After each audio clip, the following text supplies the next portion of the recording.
करमुदा classes में आपका स्वागत है। मैं करमुदा क्लासेस गंज वासुदा से बोल रहा हूँ। आज हम जियोग्राफी स्टार्ट करेंगे और जियोग्राफी के अंतर्गत हम पृथ्वी की आंतरिक संरचना और बाह्य संरचना के बारे में देखेंगे।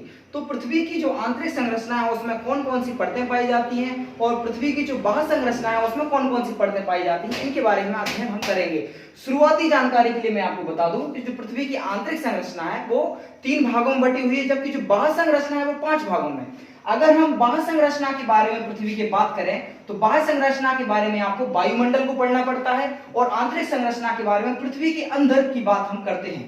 तो हम शुरुआत करेंगे आज पृथ्वी के आंतरिक संरचना के अंतर्गत। पृथ्वी की जो आंतरिक संरचना है इसको एक वैज्ञानिक थे जिनका नाम था स्वेस ऑस्ट्रिया के वैज्ञानिक थे। उन्होंने पृथ्वी की आंतरिक संरचना को 3 भागों में बांटा।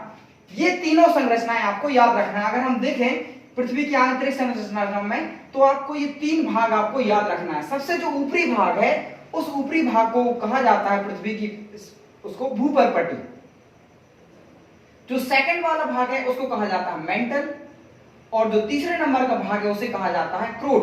तो पृथ्वी की आंतरिक संरचना को 3 भागों में बांटा गया है। कौन कौन सी?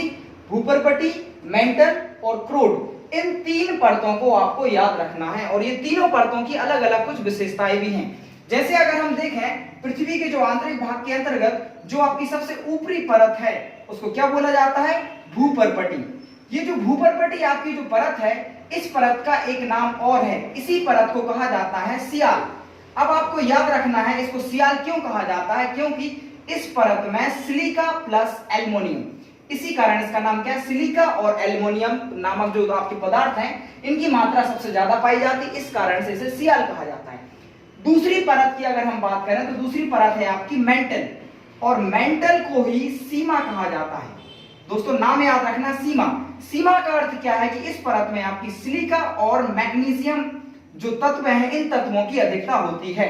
याद रखना, पहली कौन सी हुई? भूपर्पटी और सेकंड मेंटल। और मेंटल को क्या बोला जाता है? सीमा। और तीसरी परत हमारी जो है उसको कहा जाता है क्रोड। ये पृथ्वी के सबसे आंतरिक भाग की परत है, सबसे अंदर की भाग है, मतलब बिल्कुल सेंट्रल में जो पृथ्वी की जो पाया उसको क्या कहा जाता है? क्रोड। और इस परत का एक और नाम है, इसे कहा जाता है नीफे, क्योंकि इस परत में आपकी निकेल और आयरन नामक तत्वों की मात्रा ज्यादा पाई जाती है।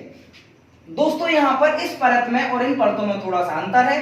जो आपकी क्रोड है इसी क्रोड में जो धातुएं पाई जाती हैं निकेल और आयरन, ये हमारी पृथ्वी की बहुत ही भारी धातुएं हैं और भारी धातुएं होने के कारण ही जो पृथ्वी में जो मैग्नेटिक फील्ड आप बनती है, आपने देखा होगा कि जो मैग्नेटिक गुण है पृथ्वी का वो उसका कारण क्या है? क्रोड, क्योंकि इसमें भारी धातुएं पाई जाती हैं। और पृथ्वी के अगर ऐसा क्वेश्चन बहुत बार पूछा गया है कि पृथ्वी में जो चुंबकत्व का गुण है, पृथ्वी में जो चुंबकत्व का गुण है वो किसके कारण होता है? निकेल और आयरन। और ये कहां पर पाया जाता है? जो तीसरी वाली परत है आपकी क्रोड, इस परत में निकेल और आयरन के कारण ही पृथ्वी में जो चुंबकत्व का गुण है वो इन्हीं धातुओं के कारण होता है। तो पहला क्वेश्चन सबसे सिंपल आपका यही बनेगा, कितनी परतों में बांटा गया है आंतरिक भाग को? 3। किसने ये परतें बांटी थी? एक वैज्ञानिक थे जिनका नाम था स्वेस। और ये स्वेस कहां के थे? ऑस्ट्रिया के। दूसरी बात, भूपर्पटी को ही सियाल कहा जाता है क्योंकि इसमें सिलिका और एल्युमिनियम की मात्रा ज्यादा पाई जाती है। सेकंड नंबर की परत है मेंटल और मेंटल में सिलिका और मैग्नीशियम की मात्रा ज्यादा पाई जाती है। और तीसरी परत क्रोड, क्रोड में आपकी निकेल और आयरन की मात्रा पाई जाती है। ये आपका डिवाइडेशन हो गया 3 परतों में। अब देखिए इन तीनों परतों में कुछ अशांत तत्व भी पाए जाते हैं। अशांत तत्व का अर्थ दोस्तों ये है, इसको इंग्लिश में कहा जाता है डिसकंटिन्यूटी। डिसकंटिन्यूटी का अर्थ ये होता है कि भूपर्पटी जो है, इन भूपर्पटी और ये मेंटल, इनके बीच में कुछ ऐसा पाया जाता होगा जो इसमें डिवाइडेशन करता है। मेंटल और क्रोड में भी कुछ ऐसा पाया जाता होगा जो इसको डिवाइड करता होगा। तो इन्हीं को क्या बोला जाता है? अशांत तत्व या फिर डिसकंटिन्यूटी। तो आपको याद रखना है स्पेशली जो डिसकंटिन्यूटी है वो आपकी मेनली 2 होंगी। एक डिसकंटिन्यूटी पाई जाएगी जो आपकी मेंटल और भूपर्पटी को अलग करेगी। इस डिसकंटिन्यूटी को कहा जाता है मोह या फिर मोह अशांत तत्व। दूसरी डिसकंटिन्यूटी मेंटल और क्रोड इन दोनों को अलग करती है। इसको कहा जो आपकी मेंटल और इसको अलग करती है, इस ये वाला जो आपका अशांत तत्व है, इसका अशांत तत्व का नाम आपको याद रखना है, इसको कहा जाता है गुटेनबर्ग। तो आपका गुटेनबर्ग अशांत तत्व कौन सी परतों को अलग करता है दोस्तों? मेंटल और क्रोड। तो तीनों परतें अलग अलग हो गई। समझ गए। अब हम इसको आगे बढ़ते हैं। अब आपकी जो 3 परतें हैं, इन्हीं 3 परतों के अंदर भी एक डिसकंटिन्यूटी पाई जाती है। वो कैसे समझेंगे आप? अगर हम देखें, सबसे ऊपरी परत आपकी कौन सी है? भूपर्पटी। अब भूपर्पटी के बीच में भी एक डिसकंटिन्यूटी पाई जाती है, जो कि आपकी ऊपरी भूपर्पटी और निचली भूपर्पटी, इन दोनों परतों को डिवाइड करती है। तो आपको इन तीनों के नाम याद रखना है। कौन सा? जो भूपर्पटी के बिल्कुल सेंटर में पाया जाएगा आसान तत्व, दूसरा आसान तत्व आपके बिल्कुल मेंटल के बीचों बीच पाया जाएगा, और तीसरा आसान तत्व आपके क्रोट के बीचों बीच में पाया जाएगा। तो आपको ये तीनों आसान तत्व याद रखना है। अगर हम इनकी बात करें तो सबसे ऊपर जो पाया जाता है आपका आसान तत्व, उसको कहा जाता है कोनोरॉड, सेकंड वाले को कहा जाता है रैफिटी।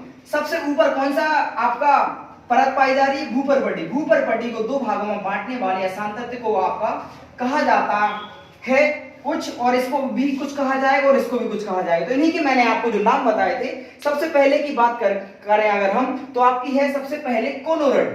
जो भूपर्पटी है, इस भूपर्पटी भाग को 2 भागों में बांटने वाले आसान तत्व का नाम क्या है? कोनोरॉड। और सेकंड वाली परत कौन सी है हमारे दोस्तों? मेंटल। मेंटल को भी 2 भागों में बांटा जाता है। मेंटल को जो 2 भागों में बांटता है, उस आसान तत्व का नाम है रैपिटी। और तीसरे नंबर की जो परत है, उसको कहा जाता है क्रोट, और क्रोट को 2 भागों में बांटने वाली आसान तत्व का नाम है लेहमन। तो दोस्तों कितने आसान तत्व हो गए आपके टोटल? सबसे पहले मोह और गुटेनबर्ग 2, और पहला, और उसके बाद तीसरा कौन सा है आपका? कोनोरॉड, चौथा है रैपिटी, और 5वां है लेहमन। एक बार और मैं इसको समझा देता हूं कि हमारी जो पृथ्वी की 3 परतें हैं, भूपर्पटी और मेंटल, इन दोनों परतों को अलग कौन करता है? मोह आसान तत्व। मेंटल और क्रोट को कौन अलग करता है? गुटेनबर्ग आसान तत्व। अब आपकी 3 परतें हैं, भूपर्पटी, सेकंड वाली मेंटल, और थर्ड वाली है आपकी क्रोट। इन तीनों के बीच में भी एक आसान तत्व पाया जाता है। इस आसान तत्व को कहा जाता है, जो भूपर्पटी की ऊपरी परत और भूपर्पटी की निचली परत, इसको अलग करता है, उसको कहते हैं हम कोनोरॉड। दूसरे नंबर का है मेंटल, जो ऊपरी मेंटल और निचली मेंटल को अलग करता है, उसको कहा जाता है रैपिटी। और तीसरे नंबर पर जो सबसे निचली परत है, उसको कहा जाता है क्रोट, और इस क्रोट के बीच में जो आसान तत्व पाया जाता है, उसे कहा जाता है लेमन। तो हमने दोस्तों पृथ्वी की आंतरिक संरचना के बारे में देखा। अब चूंकि पृथ्वी की आंतरिक संरचना के बारे में हमें पता कैसे चलता है, अब इसका एक ही तरीका हो सकता है। एक तो आप ये कि पृथ्वी के अंदर आप ड्रिल कर दीजिए। ड्रिल से तो हम पता नहीं लगा सकते कितनी ड्रिल आप करोगे, लेकिन पृथ्वी के अंदर हमें इस प्रकार से पता चलता है कि पृथ्वी के अंदर जब भी वोल्केनिक प्रोसेस होती है, मान लीजिए ज्वालामुखी आए पृथ्वी पर, तो उसके कारण पृथ्वी के बाहर से जो गर्म गलित पदार्थ निकलता है, तो उसके द्वारा हमें पता चल जाता है कि पृथ्वी के अंदर क्या पाया जा रहा है और क्या नहीं पाया जा रहा। जैसे हमें कैसे पता चला कि कहां सिलिका है, कहां एल्युमिनियम है, कहां मैग्नीशियम है। तो पृथ्वी के अंदर जब गर्म गलित जो पदार्थ होता है, जब तक पृथ्वी के अंदर हो तो हम उस चीज को अलग नाम से जानेंगे, और जब बाहर निकलता है उसको अलग नाम से जानेंगे। तो इसको वोल्केनिक प्रोसेस में हम देखेंगे, लेकिन फिर भी मैं हल्का सा आपको बता देता हूं कि जो पृथ्वी के अंदर जब गर्म गलित पदार्थ है, जो बहुत ज्यादा ताप और दाब के कारण लिक्विड में बदल जाता है, तो उसको अंदर जब वो रहता है, उसको कहा जाता है मैग्मा। और जब यही मैग्मा ज्वालामुखी प्रक्रिया के द्वारा जब पृथ्वी के बाहर निकलता है, तो हम उसको क्या बोलते हैं दोस्तों? लावा। और हम इस प्रक्रिया के द्वारा पता लगा लेते हैं कि हमारी पृथ्वी के आंतरिक परतों में कौन कौन सी पदार्थ या धातुएं पाई जा रही हैं। ठीक है दोस्तों, एक बार और क्विकली मैं आपको रिवाइज करा देता हूं कि हमने क्या देखा आज, कि पृथ्वी की आंतरिक संरचना। पृथ्वी की आंतरिक संरचना के बारे में किसने बताया? स्वेस ने। ये कहां के थे? ऑस्ट्रिया के। इन्होंने क्या बताया कि पृथ्वी की जो परत है आंतरिक, वो 3 भागों में बटी हुई है। कौन कौन सी? भूपर्पटी, मेंटल और क्रोट। भूपर्पटी को सियाल भी कहा जाता है। इसका कारण क्या है? इसमें सिलिका और एल्युमिनियम की मात्रा ज्यादा होती है। और भूपर्पटी में जो आपकी चट्टानें पाई जाती हैं, आपने नाम सुना होगा ग्रेनाइट की चट्टानें, इसी भूपर्पटी या फिर सियाल में पाई जाती हैं। दूसरा है आपका मेंटल। मेंटल में आपका सिलिका और मैग्नीशियम की मात्रा ज्यादा पाई जाती है, तो इस परत में आपकी बेसाइट चट्टानें पाई जाएंगी। और तीसरा है आपका क्रोट। क्रोट में निकेल और आयरन नामक धातुएं पाई जाती हैं। इसके कारण पृथ्वी में चुंबकत्व का गुण रहता है। तो ये वाली सबसे भारी धातुएं आपकी सबसे अंदर पाई जाती है पृथ्वी के।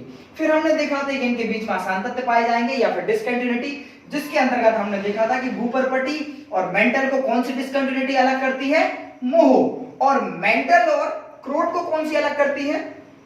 गुटेनबर्ग। और इसके अलावा हम देखें कि भूपर्वटी के बीच में भी एक आसान तत्व पाया जाएगा जो कि ऊपरी भूपर्वटी और निचली भूपर्वटी को अलग करेगा। इसको हम बोलते हैं कोनोरड। दूसरी है आपकी मेंटल। मेंटल के बीच में जो आसान तत्व पाया जाएगा उसे हम बोलते हैं रैपिटी। और तीसरी आपकी क्रोड। क्रोड में जो आसान तत्व पाया जाता है उसे हम बोलते हैं लेहमन। तो दोस्तों आज हमारा ये था आंतरिक संरचना के बारे में। अब हम मिलते हैं हमारी अगली क्लास में। ये कर्मोदय क्लासेस है, ये गंज वासुदा।